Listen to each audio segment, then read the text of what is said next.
بسم اللہ الرحمن الرحیم۔ حیض کے خون کی پانچویں شرط یہ ہے کہ خون 3 دن سے کم نہ ہو۔ تو سوال یہ ہے کہ خون حیض کی کم سے کم مدت کیا ہے؟ تو جواب میں آیت اللہ سیستانی فرماتے ہیں اگر خون 3 دن سے کم ہو تو وہ حیض نہیں ہو سکتا، خواہ اس میں حیض کی علامات موجود ہوں۔ اور اگر کوئی عورت خون آنے کے بعد کوئی ایسی گولی یا دوا لے جس سے خون 3 دن سے پہلے رک جائے تو وہ حیض کے حکم میں نہیں ہوگا۔ اسی طرح اگر کوئی عورت خون آنے کے پہلے دن کی آذان صبح سے تیسرے دن غروب تک متواتر خون دیکھے تو یہ پورے 3 دن کا خون شمار ہوگا جو حیض کی کم از کم مدت ہے۔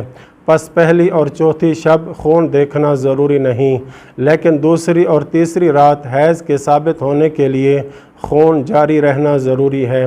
لیکن اگر پہلی شب بھی خون آئے تو اگرچہ اسے حیض قرار دے گی، لیکن حیض کے 3 دن شمار کرنے میں اسے شمار نہیں کیا جا سکتا۔ اس بنا پر حیض کا شمار پہلے دن کی آذان صبح سے کیا جائے گا۔ لیکن اگر کوئی عورت پہلے دن آذان صبح کے بعد خون دیکھے تو اس کا 3 دن اور رات 72 گھنٹے خون دیکھنا ضروری ہے، اور پہلے دن کی کمی چوتھے دن سے پوری کی جائے۔ مثلاً اگر پہلے دن آذان ظہر سے خون شروع ہو تو اسے حیض قرار دینے کے لیے ضروری ہے کہ چوتھے دن آذان ظہر تک خون جاری رہے۔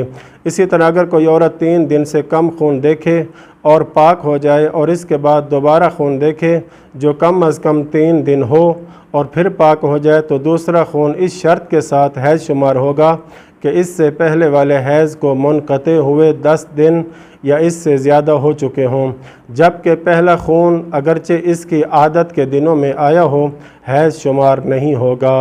وصلی اللہ علی محمد و اہل بیتہ۔